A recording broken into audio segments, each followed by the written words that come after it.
అంటే అది రాజకీయ వివాదం, ఇది రాష్ట్రానికి సంబంధించింది. ఇందులో ఒప్పుకోవట్లేదు అనుకోండి, ఇప్పుడు అరుణ్ కుమార్ పెచ్చడు అలా మాట్లాడుతూ ఉంటాడు, 12 ఏళ్ళు అయిపోయాక ఇంకా కోర్టు కేసు తీవా అని అన్నారనుకోండి, okay, there is a point in it.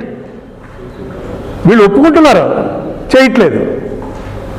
రోజు ఎప్పుడైనా చూడండి, ఆంధ్ర రాష్ట్రం ఇలాగ మమ్మల్ని విడగొట్టేసేయడం ద్వారా మా నోరు కొట్టేశారు, మా కడుపులు కొట్టేశారు, సర్వనాశనం చేశారని చెప్పకుండా మీటింగ్ ఏ పార్టీ మీటింగ్ జరగదు. అది టీడీపీ అవని, పవన్ కళ్యాణ్ అవని, జగన్మోహన్ రెడ్డి అవని, ఖచ్చితంగా ఈ ప్రసక్తి రాకుండా పబ్లిక్ మీటింగే జరగదు. అరే దానికి ముందు కోర్టులో తేల్చుకుని తప్పుగా చేశారా రైట్గా చేశారా తేల్చండి. మనం తప్పు అంటున్నాం, వాళ్ళు రైట్ అంటలేదు, వాళ్ళు తప్పు అంటున్నారు. చేసినటువంటి కేంద్రంలో ఉన్న ప్రధానమంత్రి కూడా తప్పు అన్నాడు, మనము తప్పు అంటున్నాం. కోర్టు చేత ఒక మాట అనిపించుకోవచ్చుగా, ఆ తప్పు జరిగినప్పటికీ జరగాల్సినవి ఏవో చేయండి, ఏవైతే యాక్ట్లో ఉన్నాయో ఏవైనా చేయండి అని ఒక మాట కోర్టు చేత అనిపించుకోవచ్చుగా. చిన్న చిన్న వాటికి వెళ్ళిపోతున్నారు సుప్రీంకోర్టుకి, బెయిల్కి సుప్రీంకోర్టుకి వెళ్ళిపోతున్నారు. బెయిల్కి 10 లక్షల రూపాయల లాయర్స్ వచ్చేస్తున్నారు. ఇది మరి ఇంత పెద్ద ఇష్యూలో ఎందుకు తటపటాయిస్తున్నారో నాకు అర్థం అవ్వట్లేదు. ఏంటి అసలు నాకు ఇప్పటివరకు అర్థం అవ్వలే. దీంట్లో వచ్చినటువంటి నష్టం ఏంటో ఏమో. మరి నష్టం ఉంటే చెప్పేయండి, నో ఇది డోంట్ వేస్ట్ యువర్ టైం, మేమేం చేయదలుచుకోలేదు అని చెప్పేయండి. అదే ముఖ్యమైనటువంటి ఉద్దేశం.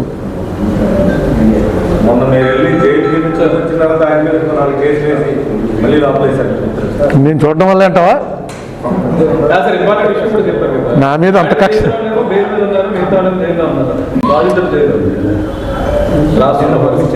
ఇప్పుడు మీరు అది మెయిన్ చేసి ఇది ఎక్కడికో దోసేస్తారు. ఎందుకంటే మీరు అన్నీ చెప్పి లడ్డు మీద ఉన్న శ్రద్ధ దీని మీద లేదా అని నువ్వు కూడా ఇది తీసేసి లడ్డూగా పెడతావు. లడ్డూ మీద నేను ఏదో చాలా ఘోరం చేసి జగన్మోహన్ రెడ్డి గారికి సర్టిఫికేట్ ఇచ్చేసినట్టు, మొత్తం తెలుగుదేశం పార్టీ వాళ్ళు మామూలుగా పూర్వం ఎలా తిట్టేవారో అలా తిట్టేస్తున్నారు. ఇంకా పెరిగిపోతుంది. అయితే ఒక విషయం తెలుసుకోండి, లడ్డూకి సంబంధించినంత వరకు చంద్రబాబు నాయుడు గారికి కానీ, జగన్మోహన్ రెడ్డికి కానీ, పవన్ కళ్యాణ్కి కానీ దీంట్లో సంబంధం ఉందని నేను అనుకోను. కానీ దీన్ని రాజకీయంగా చేయటం కోసం చంద్రబాబు నాయుడు గారు వచ్చి స్వయంగా ప్రెస్ మీట్లో చెప్పాడు. చంద్రబాబు నాయుడు గారు చెప్పవలసిన అంశం కాదు. ఆయన కూడా ఎందుకు చెప్పుకుంటాడంటే గొడ్డు కొవ్వు, పంది కొవ్వు, ఇంకోటి ఏంటి చేప నూనె, ఈ 3 కలిసి ఆయన ముందు ఏదో రిపోర్ట్ వచ్చింది. ఆ రిపోర్ట్ కూడా నెట్లో ఉంది. ఆ రిపోర్ట్ చూసి ఆయన ఇది మంచి పాయింట్, జగన్ని ఫినిష్ చేయడానికి మంచి పాయింట్ అనుకుని ఉంటాడు. ఆయన చెప్పాడు, చెప్పింది కూడా రిపోర్ట్ బేస్గానే చెప్పాడు. ఆ రిపోర్ట్ రాకపోతే ఆయన రాడు. పవన్ కళ్యాణ్ గారు తర్వాత సనాతన ధర్మం, గుడిమెట్లు కడగటం ఇవన్నీ ఆయన చేశాడు. అది కాదని ఇంకోటి వచ్చింది. ఇంకో ఏ రిపోర్ట్ ఇది?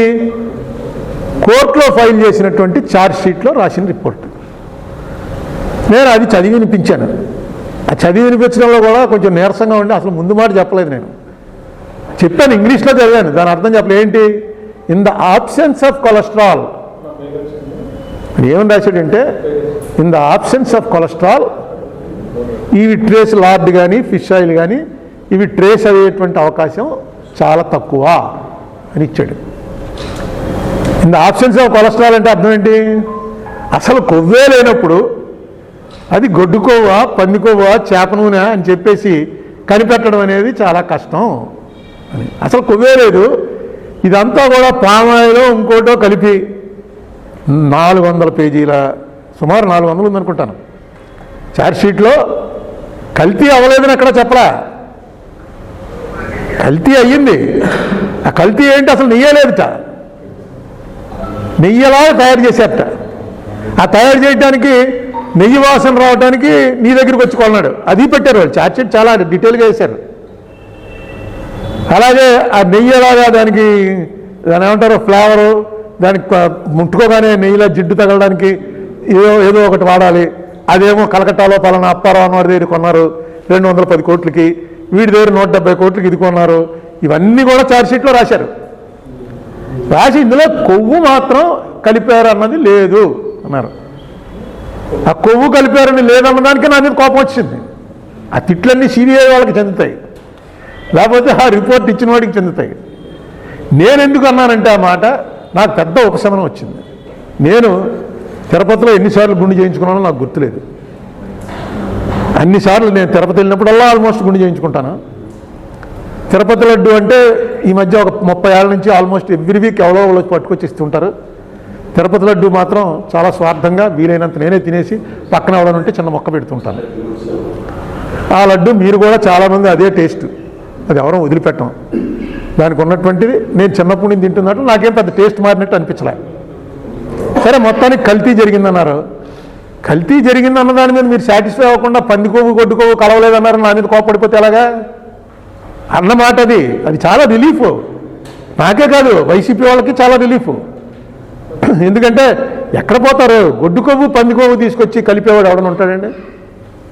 అసలు ఆలోచించండి. తిరుపతి పంపుతున్న వాళ్ళంతా హిందువులే కదా. తర్వాత ఆయన ఈ కెమికల్ అన్న దాంట్లో ఇది అవడానికి ఒక్కసారిగా గ్రాఫ్ గొడ్డుకోవు పందికోవు లేదనగానే పడిపోయిందేమో అని టాయిలెట్ క్లీన్ చేసే ఇవి అంటే అన్ని రకాల కోకోకోలా పెట్టి టాయిలెట్స్ క్లీన్ చేస్తున్నారు. ఈ మధ్య పురుగు మందు మానేసి థమ్సప్ కోకోకోలా చల్లుతున్నారని చెప్పి కూడా మనం వీడియోలు చూస్తున్నాం. అది తాగేవాళ్ళు ఎవడన్నా మానుతున్నాడా? దాంట్లో అది ఉంటుంది ఇది ఉంటుంది అనమాట. కానీ ఏదైనా తిరుపతి వెంకటేశ్వర స్వామి అంటే ఆ లెవెల్ మామూలు మిగతా గుళ్ళకి ఆ గుడికి ఉన్న లెవెల్ వేరు. ఆ గుడి ఎందుకంటే నేను అక్కడికి నార్త్ ఇండియా బ్యాచ్ తోటి 2-3 సార్లు వెళ్ళే అవకాశం వచ్చింది. అప్పుడు చూస్తే వాళ్ళు నార్త్ ఇండియన్స్ అయితే ఆశ్చర్యపోతారు, ఏంటి జనం ఏంటి రోజు కుంభమేళా జరుగుతుందా ఇక్కడ, రోజు ఇలాగే ఉంటారా అని. ఈరోజు తక్కువ ఉన్నారా బాబు, రోజు ఇలా ఉంటామేంటి. ఆఫీస్ ఒక్కసారి అయితే ఒక డెలిగేషన్తో వెళ్ళినప్పుడు ఆఫీస్లో కూర్చోబెట్టి చెప్పించాను, రోజు ఎంతమంది వస్తారు ఎలా తెలుసుకుంటారు అన్నీ చెప్పి. ఆశ్చర్యం అసలు ఏంటి లోపలికి వెళ్తే అసలు ఒక సెకండ్ ఉండనేమో నడు అలా చూసుకుంటూ వెనక్కి తోసుకుంటూ వచ్చేస్తారు. ఆ ఒక్క సెకండ్ కోసం 2 రోజులు 3 రోజులు క్యూలో ఉంటారు. అసలు ఎక్కడైనా నాకు తెలిసి అంటే నేను తిరిగిన తక్కువ అనుకోండి, ప్రపంచంలో ఎక్కడ ఒక టెంపుల్లో ఒక డైటీకి ఈ టైప్ ఆఫ్ రిసెప్షను అసలు ఎక్కడ ఉండదు. ఎవరు వాళ్ళు మనం ఏదో వెళ్ళి కాగితం పెడతాం, సీఎం గారికి బామ్మర్దినయ్య అంటాడు ఒకడు ఎమ్మెల్యే గారి తమ్ముడిని అంటాడు, ఒకడు నేనే ఎమ్మెల్యేని అంటాడు, కద్దరు బట్టలు వేసుకుని వెళ్ళిపోతాడు, ఒకడు కండువా కప్పుకుని ఎలాగలా లోపల దూరటానికి ఎన్ని రకాల వక్రమన్నా చేస్తాం ముందు వెళ్ళిపోయి దర్శనం చేసుకోవడానికి. కానీ మెయిన్ సీఎం జగద్గురువులు వెళ్ళే దారి దగ్గర ఒక బోర్డు ఉంటుంది. ఆ బోర్డు ఎవరు పడితే వెళ్ళడం లేదు, ఎగ్జిక్యూటివ్ ఆఫీసర్ కూడా వెళ్ళడం లేదనుకుంటాను, ఓన్లీ చైర్మన్ వెళ్ళొచ్చు మెయిన్ ద్వారం నుంచి. ఇలాగా అక్కడ బోర్డు ఉంటుంది, అంగవైకల్యం గల వారు ఇలా వెళ్ళిపోవచ్చు అని. అంగవైకల్యం వాడు ఎవడని ఉంటే వెంటనే వాడిని మెయిన్ గేట్లోంచి వదిలేస్తారు. మనం వెళ్ళాలనుకుంటే వెళ్ళిపోవచ్చుగా, లేకపోతే కాలు ఎలా కుంటుకుంటే నాకు ఈ కాలు లేదని ఎవడు ఒక్కడ వెళ్తాడా? ఒక్కడే వెళ్తాడా? ఏమో లోపలికి వెళ్తాడు, దేవుడు తదాస్తుంటాడేమో, నాకెందుకు రా బాబు. నిజంగా భయం అంటే అది ఎన్ని అబద్ధాలను ఆడేస్తాం. లోపలికి వెళ్ళడానికి ఇంకోటి పేరు మీద ఇస్తారు, అది పట్టుకుని వెళ్ళిపోతుంటారు, దొరికేస్తూ ఉంటారు, వాళ్ళ మీద కేసులు జరుగుతుంటాయి. ఎవరిదో పేరు మీద లోపలికి వెళ్ళిపోవడం, లోపలికి వెళ్ళడానికి 2 లక్షలు టండి పొద్దున పూజకి, అన్ని రకాల ఫ్రాడ్లు జరుగుతాయి అక్కడ. దేవుడిని మోసం చేయడానికి మాత్రం ఎవడో సిద్ధపడ్డా, అది డైరెక్ట్గా దేవుడికి తనకి ఉన్న సంబంధం. అది ఇదే మన ఈ మతానికి మెయిన్ పిల్లలు ఏంట్రా అంటే దైవం అనేటప్పటికి మనం చేయబుద్ధి లేదు, ఏం చేస్తాడులే అని. నేను ఇంకోసారి ఆశ్చర్యపోయాను, గురుదాస్ గుప్తా కమ్యూనిస్టు, రోజు వాళ్ళు భౌతికవాదం, వాళ్ళు దేవుణ్ణి నమ్మరు. ఆయనతో పాటు నారాయణ గారు, ఇంకో కమ్యూనిస్ట్ లీడర్ రావడం, ఆయన పెద్ద లీడర్ రావడం, ఏవో మీటింగ్లు అవుతున్నాయి కింద పైన కనిపించారు నాకు. కనిపిస్తే వాళ్ళని అడిగాను, ఏంటిది మీరందరూ నాస్తికులందరూ వచ్చిందో జారైపోతున్నారా ఏంటని. అంటే గురుదాస్ గుప్తా చెప్పాడు. గురుదాస్ గుప్తా గారు నాకు బాగా తెలుసు, నన్ను చాలా బాగా అరుణ్ బాబు అని పిలిచేవాడు. ఆయన చెప్పాడు, ఇంత పెద్ద ఇంటర్నేషనల్గా ఇంత పెద్ద ప్రాముఖ్యత ఉన్నటువంటి ఈ ప్లేస్కో మేము కింద మీటింగ్కి వచ్చి ఇక్కడికి రావని ఎలా అనుకున్నావు, నువ్వు ఇది చూడడానికి రావని ఎలా అనుకున్నావు? ఖచ్చితంగా this is a part of learning, నేను తెలుసుకోవాలి ఎందుకు ఇంతమంది వస్తున్నారని. నేను దాని గురించి వచ్చాం మేము. నాకు నిజంగా ఆశ్చర్యపోయింది, నిజంగా కరెక్ట్. పక్కన నారాయణ గారు నవ్వేశాడు, కానీ గురుదాస్ గుప్తా క్లియర్గా చెప్పాడు, ఎంత పెద్దది, దీన్ని తెలుసుకోవాలి కదా మేము, this is a part of our culture. ఆయన కూడా ఆశ్చర్యపోయి ఉంటాడు, ఫస్ట్ టైం వచ్చి ఉంటాడు. మేమంతా అప్పుడు ఎంపీలు, అలాంటి ఒక దీనికి ఏ రకంగా ప్రాముఖ్యత తగ్గించే ప్రయత్నం ఎవరు చేసినా అది కరెక్ట్ కాదు. ఇప్పుడు కెమికల్స్ కలిపారన్నారు, ఖచ్చితంగా యాక్షన్ తీసుకోవాలి. ఖచ్చితంగా దాని మీద అది ఆల్రెడీ అది పొలిటికల్గా మార్చేశారు. చంద్రబాబు నాయుడు గారిది, జగన్మోహన్ రెడ్డి గారిది, ఈయనే కలిపాడని ఆయన వాళ్ళెవరికి సంబంధాలు ఉండవు అక్కడ. అంతా వేరే ఒక ఆర్గనైజేషను, దాని చైర్మను, దాని ఎగ్జిక్యూటివ్ ఆఫీసరు, దానికి సంబంధించిన ఆఫీసర్సు, నాకు తెలిసి దాదాపు 10,000 మంది పైన పనిచేస్తుంటారు అక్కడ.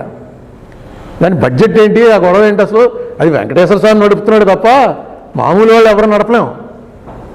వెంకటేశ్వర స్వామి స్వయంగా ఆయన నడుపుతున్నాడనే మనం అనుకోవాలి, నమ్మాలి. ఏదో ఒక అద్వితీయ, నువ్వు వెంకటేశ్వర స్వామిని నమ్మకపోతే ఏదో ఒక అద్వితీయ శక్తి నడుపుతుంది ఇది. నడుపుతూ లేకపోతే ఏంటంటే మనకి చిన్న చిన్న క్రౌడ్లలో మన పుష్కరాలు అయితే టకామని మీ అందరి కళ్ళ ఎదురకుండా ఎలా చచ్చిపోయారు? ఉత్తిరే అక్కడ మెట్టు ఉందన్న సంగతి తెలియకుండా ఓపెన్ చేశారు, టబా పడిపోయారు అంతే. అంత చచ్చిపోయేంత క్రౌడ్ కూడా లేదు, తోపిడిలో చచ్చిపోయారు. ఆ రోజు ప్లాస్టిక్ బాటిల్లో వాటర్ కనుక అలౌ చేస్తుంటే మీరే బతికించేద్దరు చాలామందిని. ఎవరినో ఒకరినో ఇద్దరినో బతికించారు కూడాను, పక్క తీసుకెళ్ళి వెంటనే నీళ్లు పట్టి. కానీ నీళ్లు ప్లాస్టిక్ బాటిల్లో తేకూడదు అన్నారు. దాంతో అందరి దగ్గర లేక ప్రతి వాడి చేతిలో ఒక బాటిల్ ఉన్నాను. వాటర్ ప్లాంట్ ఎత్తితే ఏం జరిగినా నేను స్వయంగా తిరుపతి కొండ మీద తొక్కిళ్ళలో యాక్సిడెంట్ జరిగింది, హాస్పిటల్ తీసుకెళ్లారని నేనైతే వినలే. మీరు ఎవరైనా విన్నారా? ఇంటే ఎక్కడైనా జరిగి ఉండొచ్చు. కింద ఇవన్నీ ఇలాంటివే పుష్కరాలు అంటే సడన్గా గేట్లు తీయడం. తిరుపతి వెంకటేశ్వర స్వామి దగ్గర, ఎందుకంటే ఇవాళ మీరు చూస్తున్నారు క్యూ కాంప్లెక్స్లు, భోజనాలు చేయటాలు, లోపల 2 రోజులు ఉన్న 2 రోజులకి భోజనాలు ఇస్తారు, కాఫీలు ఇస్తారు, ఇవన్నీ జరుగుతుంటాయి. కానీ మేము వెళ్ళినప్పుడు ఫస్ట్ నుంచి నేను నాకు 8వ ఏట ఎప్పుడో ఫస్ట్ గుర్తు నాకు వెళ్ళింది. అంతకుముందు గుర్తు తెలియకుండా ఎప్పుడు వెళ్ళానో తెలియదు. కానీ అప్పుడు నేను చూస్తున్నాను కళ్ళ ముందే ఇవన్నీ కట్టారు. అంతకుముందు వేలు లేవు, క్యూలో నిలబడ్డమే మామూలు మిగతా గుళ్ళలాగా. రోజుకి 5,000 మందో 10,000 మందో ఉండేవారు అంతే. అప్పుడు కూడా ఎప్పుడు జరిగినట్టుగా నాకైతే తెలియదు. అటువంటి ఒక ప్రధానమైనటువంటి ప్రాధాన్యత సంతరించుకున్నటువంటి మనకి ఎసెట్గా దీని గురించి ఆ రోజుల్లో మద్రాసుతో మనకి చాలా గొడవలు అయ్యాయి. తిరుపతి ఎలా ఇస్తారు మీరు? దాని పేరే తిరుపతి. తిరు అంటే అది మద్రాసు మాట, అది ఇవ్వడానికి తిరువాన్కూరు ఉంది, తిరుచినాపల్లి ఉంది, అలాగే తిరుపతిని వాళ్ళు గొడవ చేశారు. చేసినప్పటికీ ఆ రోజు చెన్నై వదిలేస్తున్నాం అన్న కారణం అయి ఉండొచ్చు. చెన్నై వదిలేస్తున్నాం అన్న కారణం ఏదో కారణం మీద తిరుపతి అనేది మనకి భగవత్ శక్తి వల్లే వచ్చింది అనుకుంటాను నేను. ఆ వెంకటేశ్వర స్వామి కూడా హాస్పిటల్స్ పెట్టారు, కాలేజీలు పెట్టారు, యూనివర్సిటీలు పెట్టారు. ఆ వస్తున్నటువంటి డబ్బంతా కూడా అనేక మందిని జీవనోపాధి కల్పించే పరిస్థితిలోకి వచ్చింది. దాని మీద ఏం జరిగినా కరెక్ట్గా చర్యలు తీసుకోవాలి. నేనేంటంటే గొడ్డుకోవు పందికోవు అనేటప్పటికీ ఒక్కసారిగా మనకు వాటి మీద ఉన్నటువంటి మెయిన్ గొడ్డు మాంసం అనగానే విపరీతమైనటువంటి ఒక ఎలర్జీ ఉంది. అది తరతరాలుగా మనకు వచ్చేస్తుంది, జెనెటిక్గా వచ్చేసింది. ఆవులను చంపుతాడు అనేటప్పుడు మనకు తెలియకుండానే మనమేం బీజేపీ వాళ్ళో లేకపోతే గో సంరక్షణ సమితో ఆర్ఎస్ఎస్ హిందుత్వం ఏం అవ్వక్కలా, అది ఒక పార్ట్ ఆఫ్ అవర్ లైఫ్ అయిపోయింది. దాన్ని తీసుకొచ్చి ఇది వాడడం చాలా తప్పు. ఉదయిస్తున్న సూర్యునితో ప్రభవిస్తున్న వార్తా ప్రపంచం ఈస్ట్ న్యూస్.